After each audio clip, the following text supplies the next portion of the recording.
NBC 10 News starts now. Sit down. Sit down. New at 11, playing the Trump card. Why the Donald had one of the nation's most influential news anchors removed from his press conference. But first, tonight we have learned 3 bodies found inside a garage may have come from nursing homes. I'm Jacqueline London. Police discovered the decomposing bodies this morning after neighbors noticed a foul smell and called 911. NBC 10's Drew Smith is live at Central Detectives. Drew, that garage belonged to a funeral home. Yes, Jacqueline, and here's what police sources are telling us tonight. That funeral home reported that the 3 bodies came from 2 different nursing homes, and all 3 of the dead were in their late 80s. We checked with state records tonight, which also show that that funeral home had an expired license. Neighbors on Haggart Street first knew something was wrong when they saw this garage door open.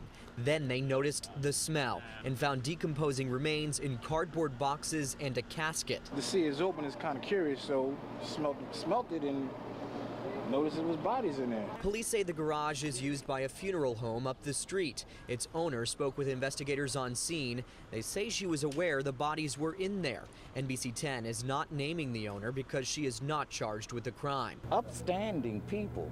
This is the funeral home for our community. We checked state records, which show the owner's license to be a funeral director is valid through next year. But the license the business needs to operate expired in 2012. Police took photos of the conditions there, where windows are missing and headstones are buried under weeds and trash. I think they're remodeling it. We spoke with another funeral director in the neighborhood. This is a devastation, and I'm concerned more about the families that will find out what's going on. Romaine Gibbs says the licensing process and protocols are there for a reason. He says this case should be a wake-up call. You can go to any funeral director you choose to, but make sure they're licensed, make sure they have integrity, make sure that they care enough about you and your family that they will be honest.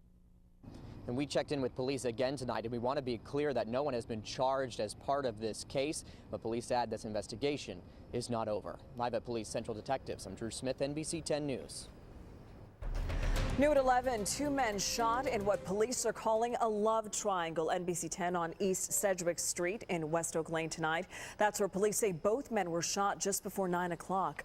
We're told one victim is in critical condition. The other is stable. So far, no arrests.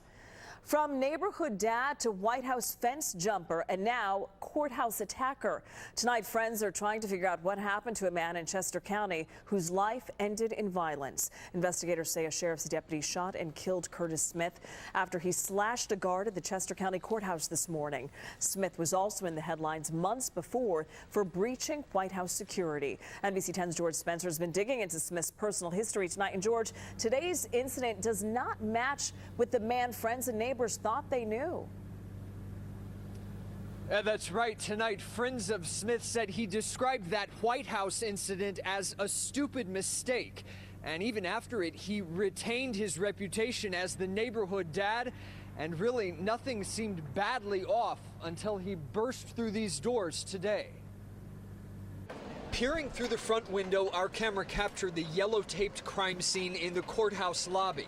For Curtis Smith of Coatesville, investigators believe it is his second high-profile crime scene since March, when he was arrested after jumping the White House fence.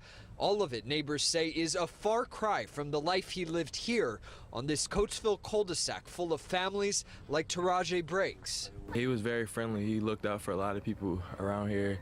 He was beloved in this neighborhood. Yes. But today, investigators tell us Smith busted into the lobby shouting around 11 a.m. and then pulled out a knife and attacked one of the deputies working security. A second deputy opened fire, striking him. Listen, this guy busts through the door, says, I'm going to get you, and keeps running. And all of a sudden, pop, pop. For courthouse employees and witnesses, it was a terrifying few minutes, but a successful containment from law enforcement's perspective. Unfortunately, because of incidents like this across the nation, we have learned how to deal with an attack in a courthouse. Longtime friends tell us Smith must have been fighting demons they did not fully see after his father's death and the recent loss of his job.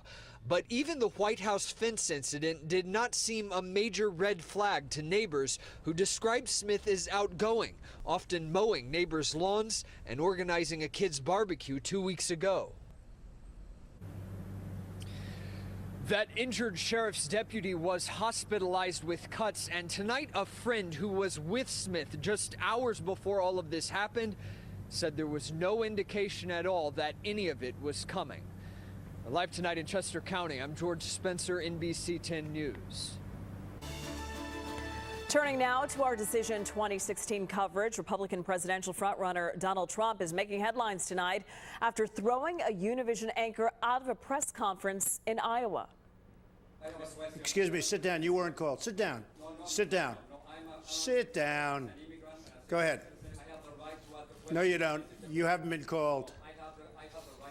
Go back to Univision.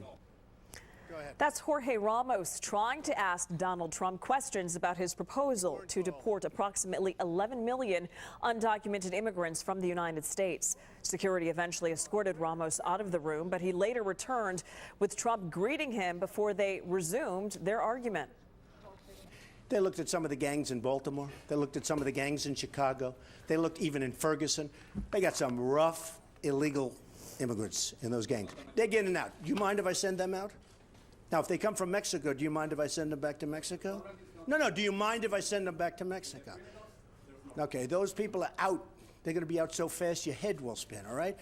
The rest we're going to... During their 5-minute exchange, Trump reminded Ramos that he is suing Univision.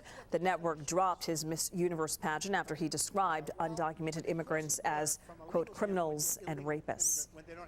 New Jersey Governor and Republican presidential hopeful Chris Christie is blasting the Iran nuclear deal. Today, he called on New Jersey's congressional delegation to vote down the deal. Christie appeared alongside Jewish leaders and did not hold back in his criticism of the agreement or President Obama. Tomorrow, supporters of the deal are set to rally across the nation in a no war with Iran day of action. Senior staff at the U.S. Embassy in Japan, including Ambassador Caroline Kennedy, have used personal email accounts for official business. That's according to the State Department's Office of Inspector General. It found that some of the emails contained sensitive information. This all comes as the department reviews thousands of emails Hillary Clinton sent and received from a private email account while Secretary of State.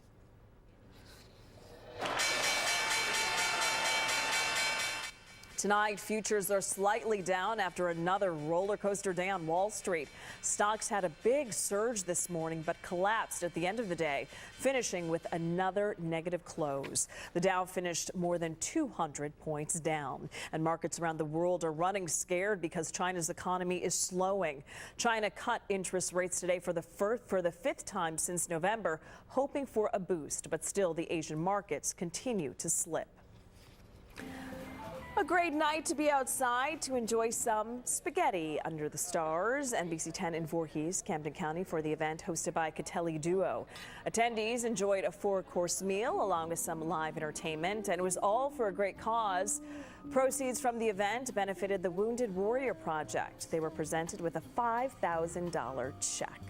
Let's bring in NBC 10 First Alert meteorologist Sheena Parveen. Sheena, it will be a cooler night tonight. Oh, yes, it will, Jacqueline. So we're talking about some areas getting into the 50s, so perfect for that event. We continue to cool down overnight tonight, and it's all because of this dry air mass in place. We really don't have rain in the next several days, but that dry air, that's going to give us about temperatures 10 degrees cooler through the overnight hours than we saw last night and early this morning. So low temperatures as you wake up tomorrow morning right around sunrise. We're looking at the mid-50s through parts of the Lehigh Valley, 56 for Allentown, 56 Reading, mid-60s in Philadelphia, 63 for Millville, 64 for Dover. So this is something you'll notice when you wake up tomorrow morning. Now, aside from that, we are still watching Tropical Storm Erica. It is approaching the Windward and Leeward Islands, so we'll be watching this track very closely as we go into the weekend. Coming up, I'll show you the latest track from the National Hurricane Center, and we'll also talk about how much warmer it'll get as we go into your weekend. That's straight ahead. New at 11, a warning from Drexel University police about a string of home burglaries over the past few days. Police tell us since Saturday, someone broke into 5 homes in Philadelphia's Powelton Village neighborhood near Drexel University's campus. Investigators say the thieves took electronics, backpacks, and jewelry. Drexel police and security say they're stepping up patrols in the area. They urge everyone to keep their windows and doors locked. New information tonight about a school budget battle in Delaware County. Tonight, a judge denied Governor Tom Wolf's request to change charter school funding for the Chester Upland School District. At issue, the cash-strapped district is required to pay charter schools $40,000 per special education student, while public schools get less than half that amount. We need Chester Upland schools to open. We need them to stay open, and to do that, we need a fair funding formula. Governor Wolf had recommended cutting the amount of funding per student by more than half. The district is $20 million in debt. The fate of a Montgomery County elementary school now won't be decided until at least December. The Methacton School Board met tonight to talk about the potential closing of Audubon Elementary in Eagleville. The school superintendent had recommended closing the school, which would leave the remaining 4 elementary schools to absorb more than 400 students. Tonight, the board postponed any vote on the closure until December. Pennsylvania is no closer to a budget tonight after the Republican majority failed to convince Democrats to override any part of Governor Tom Wolf's budget veto. The House struck down all 14 proposals. Democrats argued this procedure violated the state constitution, but Republicans claimed there was legal authority to restore spending by individual line item vetoes. The state has been without a budget since late June. A Temple Law graduate found shot to death inside his car. Coming up, the murder mystery and how police discovered the crime scene. And we're welcoming a pretty important guest. Yes, it's going to be inconvenient. I get that. Then why this local seminarian says Philadelphia residents are whining too much over the Pope's visit. And a warm, dry stretch ahead. I'm tracking how long we'll get a break from the rain, plus where Erica's heading in the tropics.